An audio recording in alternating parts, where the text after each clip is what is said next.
HDL classes में आप सभी का स्वागत है और मैं हूं दीपांकर लहरी। चलो हम लोग लेके आए हैं फिर से क्लास नाइन्थ की मैथमेटिक्स। हम लोगों ने एक्सरसाइज 1.3 के 3 क्वेश्चन सॉल्व कर लिए थे। इसके आगे के क्वेश्चन को मैं सॉल्व करता हूँ। ठीक है बेटा, चलिए आइए आते हैं टॉपिक पे। Come on topic. देखिए 0.9999 को पी अपन के रूप में व्यक्त करना है। देखिए बहुत सारी संख्याओं को हम लोग व्यक्त कर चुके हैं और ऐसे क्वेश्चन हम सॉल्व भी कर चुके हैं, लेकिन फिर भी हम एक बार अपने रिवीजन के लिए इस क्वेश्चन को सॉल्व कर लेते हैं। ठीक है, तो क्या करते हैं, पहले वही स्टेप है, माना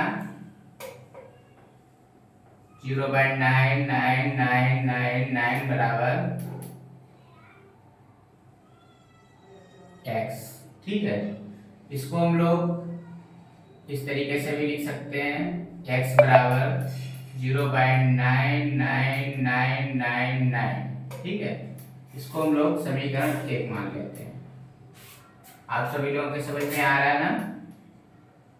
ठीक है, ये सिंपल सी बात है, हमेशा ये लोग प्रोसेस हम लोग फॉलो करते हैं। अब क्या करते हैं कि देखिए 0.9999 में इसको हम लोग 0.9 भी लिख सकते हैं। ठीक है, तो यहाँ पे एक संख्या की दशमलव के बाद पुनरावृत्ति हो रही है। ठीक है, एक संख्या की दशमलव के बाद में पुनरावृत्ति हो रही है, तो हम लोग क्या करेंगे, मल्टीप्लिकेशन 10 से मल्टीप्लिकेशन करेंगे। ठीक है, तो दोनों और 10 से मल्टीप्लिकेशन करने पर, ठीक है, तो हम लोग 10 से मल्टीप्लिकेशन करते थे, 1 से 1 10 गुणा 10 होता है 9 9 9 9 9 9, ये अनंत तक है।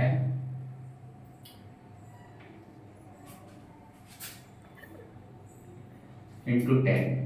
ठीक है बेटा, यहाँ पे आ जाएगा 10x। ठीक है, यहाँ पे 9 करेंगे तो इसकी एक दाईं ओर बढ़ जाएगा दशमलव। ठीक, अब बेटा क्या करते हैं कि अब देखिए 10x जो हमारा 99999 जो अनंत तक जा रहा है, इसको हम लोग जो है कि 9 प्लस 0.9999 के रूप में भी लिख सकते हैं। ठीक है, तो हम लोग क्या करते हैं, इसको इसी रूप में लिखते हैं। ठीक, क्या करते हैं, किस रूप में लिखते हैं, इस रूप में लिखते हैं 9 प्लस 0.9999। ठीक है, अब हम लोग इसमें क्या करते हैं, समीकरण 1 को अप्लाई करते हैं। समीकरण 1 के अनुसार। ठीक है बेटा, आप लोग समझ रहे हैं ना? अच्छे से समझते रहिएगा। अगर कोई दिक्कत हुआ करे तो आप लोग कमेंट्स करिए, इसको मैं आपको बाद में बताऊंगा कि क्या सॉल्यूशन है, क्या प्रॉब्लम है। कमेंट्स करना बहुत जरूरी है। सब्सक्राइब और कमेंट अगर करें क्योंकि नए नए वीडियोस आपके पास पहुंचते रहें। अब हम लोग क्या करते हैं, 10x आ रहा है। ठीक है, अब 9 प्लस समीकरण 1 के अनुसार इसकी वैल्यू x है, तो इसको x द्वारा प्रतिस्थापित कर देते हैं। ठीक है, अब 10x x इधर आ जाएगा, इधर क्या बचेगा 9, इधर 9x, इधर क्या बचा 9, x बराबर 9/9, 9 कैंसिल हो जाएगा, तो x की वैल्यू 1 आ जाएगी। हालांकि x की वैल्यू 1 है और एक परिमेय संख्या ही है।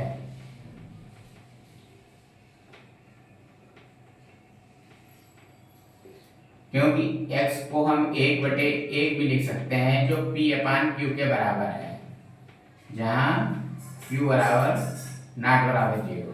ठीक बेटा, तो आपको इस चीज का कॉन्सेप्ट क्लियर हो गया होगा। ठीक है, तो यहाँ पे क्या आ गया है, 0.9999 इक्वल टू 1। ठीक है, ये हमारा क्या हो गया, सॉल्यूशन हो गया है, इसको आंसर आ गया। ठीक है, अब इसके बाद में अगला क्वेश्चन पे आते हैं। ठीक है बेटा, चलिए इसको रब कर लेते हैं। ये ऐसी 3 संख्याएं लिखे जिनके दशमलव प्रसार अनवाशानी अनावर्ती हो। अनवाशानी का मतलब होता है बेटा कि जो जैसे हमारा 0 इस शांत दशमलव प्रसार शांत अनवारतानी होता है कि 0.3 है, 3 3 3 3 3 3 इनफाइनाइट तक आता रहेगा, ठीक है। लेकिन बच्चों जो अनवाशानी अनवारती होता है उसमें क्या होता है कि कोई जरूरी नहीं कितना संख्या जैसे 1 4 2 5 6 इन्हीं की रिपीटेशन बार बार होती रहेगी, 1 2 5 6 इन्हीं की रिपीटेशन बार बार हो सकती है। तो हम लोग क्या करते हैं कि हम लोग कोई भी संख्या अनवाशानी बना सकते हैं। इसके लिए लोग क्या करना है, जैसे 0 1 0 0 1 एक बार लिखा, फिर 2 बार, फिर 0 0 2 फिर 0 0 0 4। इस तरीके से हम लोग बहुत सारी असंख्य संख्याएं बना सकते हैं। तो यहाँ पे तीन संख्या हमने बना दी है 1 2 3, ठीक है। इस तरीके से आप असंख्य संख्या बना सकते हैं। इसका कॉन्सेप्ट मैं पहले भी क्लियर कर चुका हूँ, ठीक है। अगले क्वेश्चन पे चलते हैं, ये आपको क्लियर हो गया होगा। हाँ बेटा, तो क्वेश्चन नंबर 8 पे आते हैं। परिमेय संख्या 5/7 और 9/11 के बीच 3 अलग-अलग परिमेय संख्याएं ज्ञात कीजिए, ठीक है। तो ऐसे क्वेश्चन में बहुत सारे सॉल्व करा चुका हूँ, तो इसको आप अपने आप सॉल्व कर लीजिए, ठीक है। पिछले वीडियोस देख के आप सॉल्व कर सकते हैं, इसकी जरूरत नहीं है सॉल्व करने की, ठीक है बेटा। इसकी जरूरत नहीं है सॉल्व करने की, क्योंकि आप लोग देख चुके हैं और आप लोग बना देंगे। तो अगले पॉइंटों पे भी उनको ध्यान देना है, टाइम खराब नहीं करना है, इसलिए जो है कि हम लोग देख लेते हैं। तो हम लोग क्या इसमें सबसे पहले क्या करना है, 5/7 इसका भाग निकालना है, 9/11 का भाग निकालना है और उसकी मध्य की संख्याओं को लिख देना है। बस एग्जांपल सिंपल सा प्रोसेस है। क्वेश्चन संख्या 8 पे आते हैं। परिमेय और अपरिमेय संख्याएं बतानी है इसमें, ठीक है। तो √3 हम लोग √2/3 करते हैं। तो √3 संख्या 2/3 किसी संख्या का वर्ग नहीं है, ठीक है। ये किसी संख्या का वर्ग नहीं है। तो इसको अगर हम लगाएंगे तो दशमलव के बाद में संख्याएं आती रहेंगी, तो इसलिए क्या है, अपरिमेय हो गया, ठीक है बेटा। अब 225 को हम हल करते हैं तो गुणनखंड करने पे 15 × 15 आता है। तो क्या बचेगा बेटा, 15 बचेगा, जो कि एक परिमेय संख्या है। 15 को हम लोग 15/1 P/Q के रूप में निरूपित कर सकते हैं। तो क्या होगा, दूसरा क्वेश्चन सॉल्व हो गया, ठीक है। अब तीसरा क्वेश्चन आता है 0.3796। इसके बाद में अब इसका प्रसार नहीं हो रहा है दशमलव का, तो ये क्या बेटा हो गई, परिमेय संख्या। कॉन्सेप्ट क्लियर है ना आप लोगों को, ये परिमेय संख्या हो गई। ये रब हो जाता है, सॉरी। अब देखिए कि ये एक संख्या है 0.747847778 नहीं है बेटा, ठीक। हाँ, इसके बाद में ये देखिए, इसके बाद में अनंत तक जाती है। तो ये इसको हम लोग अपरिमेय संख्या के रूप में प्रदर्शित नहीं कर सकते। परिमेय संख्या के परिमेय संख्या के रूप में प्रदर्शित करें या परिमेय संख्या हो गई, ठीक है। अब देखो बेटा कि ये की संख्या है 1.10। आप लोग जानते हैं कि ये अनावर्ती प्रसार है, ठीक है। अनावर्ती प्रसार है, तो ये अपरिमेय संख्या होगी, परिमेय संख्या के रूप में व्यक्त नहीं कर सकते हैं, ठीक है। तो ये हो गया इसका आंसर। तो आप लोगों को इस चीज क्वेश्चन नंबर 8 और 9 सब्स्टिट्यूशन मिल गया होगा। तो ये प्रश्नावली समाप्त होती है। अब हम थोड़ा सा कॉन्सेप्ट समझेंगे कि संख्या रेखा पर वास्तविक संख्याओं का निरूपण कैसे किया जाता है। अब हम ये कॉन्सेप्ट समझेंगे बेटा कि संख्या रेखा पर वास्तविक संख्याओं का निरूपण कैसे किया जाता है। संख्या रेखा पर वास्तविक संख्याओं का निरूपण कैसे किया जाता है, इस कॉन्सेप्ट को समझते हैं। इसके बाद में और इसको रख कर लेते हैं। चलो बेटा, आप लोग सॉल्यूशन 5 पे आते हैं। 1/17 को दशमलव प्रसार में लिखिए। तो 1/17 को दशमलव प्रसार में लिखना है हम लोगों को। तो क्या करना है कि 1 को 17 से भाग देना है। तो भाग को आप नाटकीय रूप से दे दोगे। जब आप यहाँ तक भाग दोगे, यहाँ तक आप भाग दे लोगे, तो उसके बाद में 0 की पुनरावृत्ति फिर से होने लगेगी, फिर वही संख्या आ जाएगी, ठीक है बेटा। तो क्या हो रहा है, ये अशांत अनावर्ती प्रसार हो रहा है। तो इसको हम लोग सिंपली रूप से जिस संख्या की पुनरावृत्ति हो रही है उसके ऊपर डैश लगा के लिख सकते हैं। कितने को तो हो रही है, 1 2 3 4 5 6 7 8 9 10 11 12 13 14 15 16 को तक हो रही है, ठीक है बेटा। कॉन्सेप्ट क्लियर हो गया, इसको आप लोग समझ गए होंगे ना। अब आते हैं क्वेश्चन नंबर 6 पे। देखते हैं कि P/Q ≠ 0 के रूप में परिमेय संख्याओं का एक उदाहरण लीजिए। जहाँ p पूर्णांक है, यहाँ p पूर्णांक है जिसका एक के अतिरिक्त कोई उभयनिष्ठ गुणनखंड नहीं है, जिसका शांत निरूपण प्रसार है। क्या हम मान लगा सकते हैं कि q को कौन से गुणा पर संतुष्ट करेंगे? तो इसके लिए कंडीशंस इन्होंने दी है। क्या बेटा है? कंडीशंस दी हुई है। नंबर 1 है कि वो p/q के रूप में हो, ठीक। दूसरी कंडीशन है कि शांत निरूपण प्रसार होना चाहिए।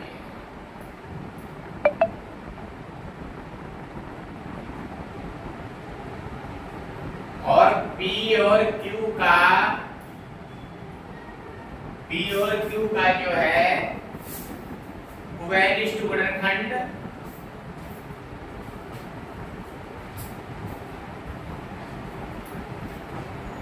एक हो। तो हम लोग क्या करते हैं, पहले P/Q के रूप में संख्याओं को ले लेते हैं। सबसे पहले प्रथम क्या करते हैं, P/Q के रूप की संख्याओं को पहले P/Q की कुछ संख्याओं को ले लेते हैं, ठीक है। तो स्टार्टिंग करते हैं 1.2, 1.3, 1.4, 1.5, 1.6, 1.7, 1.7, 1.9, 1.10। अब हम लोग देखते हैं कि इनको भाग करके इसको सॉल्यूशन करते हैं। तो इसको सॉल्यूशन करने पे हम लोग को बेटा जो है कि 1.5 प्राप्त होता है, ठीक है। इसका सॉल्यूशन करने पे 0.3 जो 3 पॉइंट के बाद में 3 की पुनरावृत्ति बार हो रही है, ठीक है। तो इसको पर टेस्ट करा दिया गया है। 0.1/4 का करते हैं तो 0.5 सॉल्यूशन आता है। देखिए ये आता है शांत है, ये क्या है, अशांत है। यहाँ पे क्या कहना है कि शांत निरूपण, हम लोग केवल शांत वाले देख रहे हैं, शांत वाले छोड़ देते हैं। अब 1/4 में 0 आता है तो ये शांत है, ठीक है। 1/5 में 2.0 आता है तो ये भी शांत है बेटा, ठीक है। 1/6 में 1.6 आता है, दशमलव के बाद 6 जो है आवर्तित होता रहता है, इसलिए 6 जो है कि वो उसका प्रसार लगातार होता है, तो ये भी शांत है। 1/7 लेते हैं तो इन संख्याओं का भी आवर्ती होती है, तो ये भी शांत है। 1/8 को लेते हैं तो यहाँ पे 0.25 आता है जो कि शांत है बेटा, ठीक है, ये शांत आ गया। 1/10 को 0.1 के रूप में ले आ जाता है, एक की पुनरावृत्ति नहीं होती, सॉरी ये डैश गलती से लग गया है। तो यहाँ पे शांत, ये भी शांत है। तो कौन कौन से शांत है? ये शांत है, एक ये शांत है, एक ये शांत है और एक ये शांत निरूपण, एक ये है और एक बेटा ये है, ठीक है। तो आप लोग समझ रहे हो कितने शांत निरूपण है। अब इतने शांत निरूपण में देखिए, पहला शांत निरूपण था जो 2 का मल्टीप्लिकेशन 1/1 लिख सकते थे, तो ये 2 की 1 घात में था, ठीक है। दूसरा शांत निरूपण था 1/4, जो 2 की 2 घात में था, ठीक है बेटा। जो 1/5 है वो 5 की 1 घात में था। इसके बाद 1/8 है जो 4 की 2 की कितना है, अभी 0 से 7 निरूपण है। तो 1/8 जो है कि वो 2 की घात, सॉरी ये 4 यहाँ पे लिखते हैं, 2 की 3 घात में था, ठीक बेटा। और 1/5 जो है वो 5 की 1 घात में था। तो हम लोग देखते हैं कि शांत निरूपण के लिए अगर उनका कोई भी उभयनिष्ठ गुणनखंड 1 हो तो उसके लिए हमें Q जो है भी 2 या 5 की घात में होना चाहिए। तो क्या करना, कौन सा गुण होना चाहिए? गुण देखिए क्या होना चाहिए, Q जो है Q 2 व 5 की घातों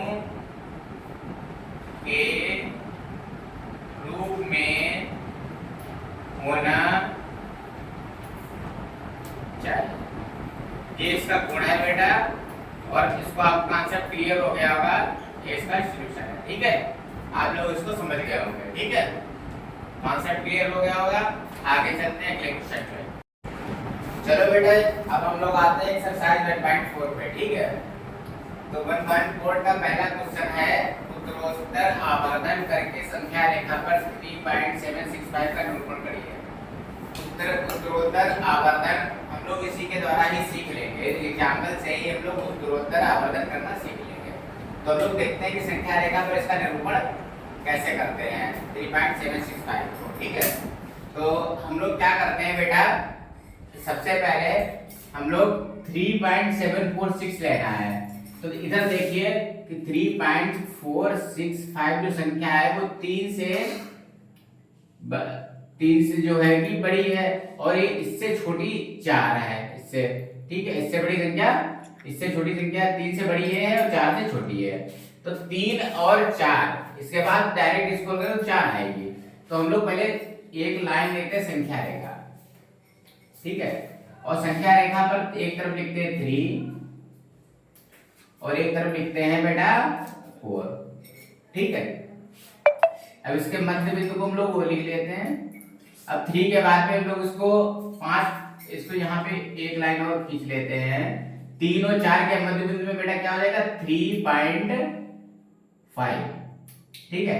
अब हम लोग इसको 4 पार्टों में 1 2 3 4 4 पार्टों में पहले कर लेते हैं इसको 1 2 3 4। अब ये क्या हो गया 1 2 3 4 5 6 7 8 9 10।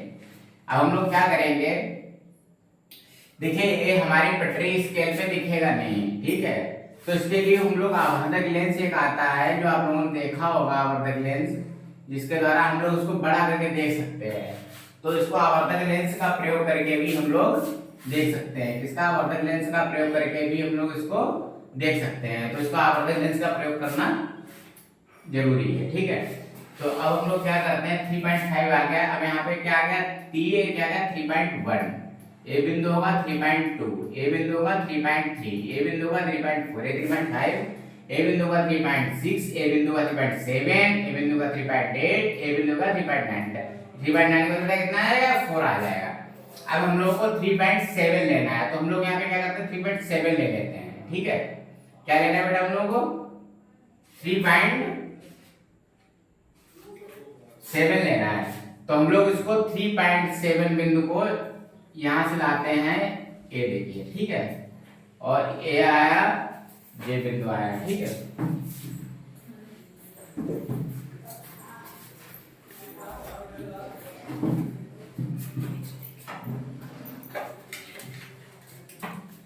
अब हम लोग क्या करते हैं 3 पॉइंट इसको मिला लेते हैं। 3.7 यहाँ पे लिखते हैं बेटा 3.7 यहाँ पे लिखते हैं, ठीक है। 3.7 यहाँ पे स्टार्ट होता है और यहाँ पे क्या होगा 3.8, ठीक है। 3.7 से जब हम लोग को 7 तक तो निरूपित हो गया है, 3.7 हम लोग को यहाँ पे इस बिंदु पे 3.7 मिल गया है, ठीक है। अब हम लोग को क्या करना है 6 लाना है। तो इसके बाद हम लोग क्या करते हैं कि इस बिंदु से डायरेक्ट लाते हैं 3.7 और 3.8 के बीच को हम लोग यहाँ पे निरूपित कर लेते हैं। यहाँ पे आवर्धक लेंस का प्रयोग कर लेंगे हम लोग, जिससे हम लोगों को दिख जाएगा, ठीक है बेटा। अब हम लोग क्या करते हैं 3.7 इसके मध्य बिंदु को मध्य बिंदु में लिखते हैं, ठीक है। तो इसका मध्य बिंदु क्या हो जाएगा 3.75। अब हम लोग पहला लिखते हैं 2, जैसे मैं 4 पार्ट में विभाजित किया था वैसे ही इसको भी 1 2 3 4 पार्ट में विभाजित करते हैं। ये हो जाएगा 3.71, ये हो जाएगा 3.72, ये हो जाएगा 3.73, ये हो जाएगा 3.74, ये हो जाएगा 3.76, ये हो जाएगा 3.77, ये हो जाएगा 3.78, ये हो जाएगा 3.79। इसके बाद में डायरेक्ट 3.8 आ जाएगा।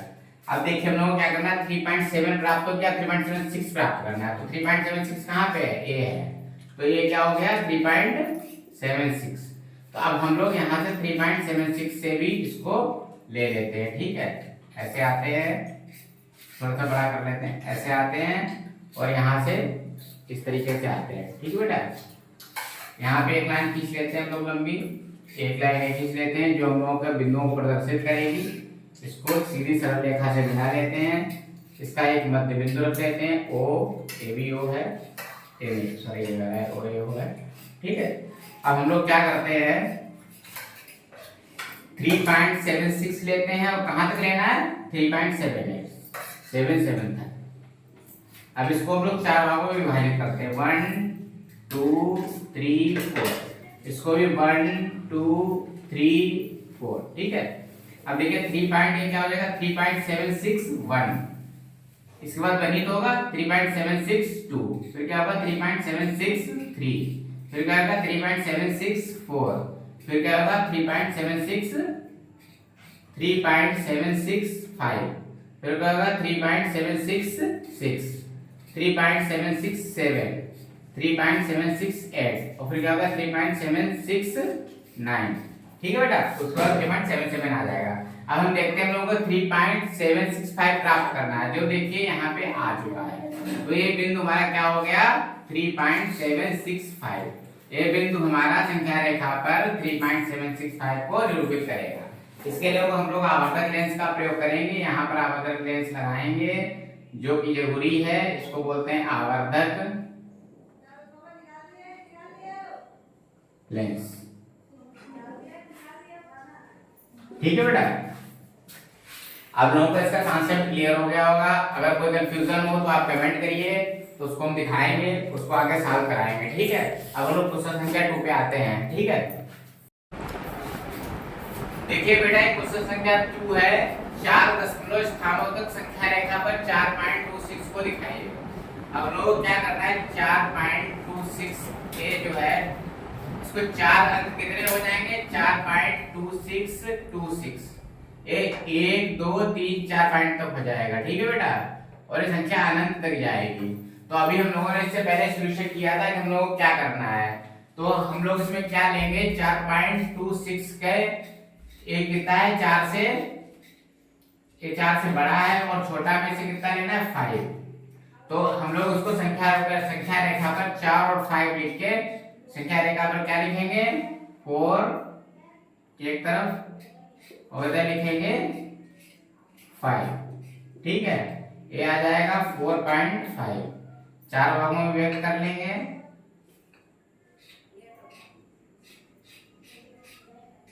ये हो जाएगी 4.1, 4.2, 4.3, 4.2, 4.3, 4. सॉरी 4.4, 4.5, 4.6, 4.7, 4.8 और क्या आ जाएगी 4.9।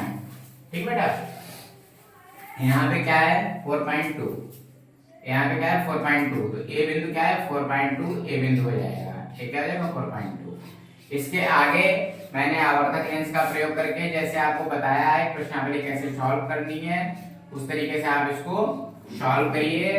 ये आपके लिए एक्सरसाइज है, इसको आप घर पे सॉल्व करिए। अगर आपसे सॉल्व नहीं होती है तो ठीक है, तो हमको कमेंट करिए, मैं इसको सॉल्व करके दिखाऊंगा। और ऐसे मुझे उम्मीद है कि आप सभी लोग सॉल्व कर लेंगे। फिर भी अगर कोई परेशानी आती है तो इसको सॉल्व कर फिर भी कमेंट करिए आप लोग। ठीक है बेटा, तो आज का वीडियो यहीं पे समाप्त करते हैं। प्लीज सब्सक्राइब लाइक अवश्य करिए और कमेंट जरूरी है, क्योंकि आपको बताना जरूरी है कि आप कोई दिक्कत आ रही है, क्या दिक्कत आ रही है, क्या नहीं प्रॉब्लम्स आ रही है। चलिए ठीक है बेटा, सभी को बहुत सारी शुभकामनाएं। Good night, take care, bye bye.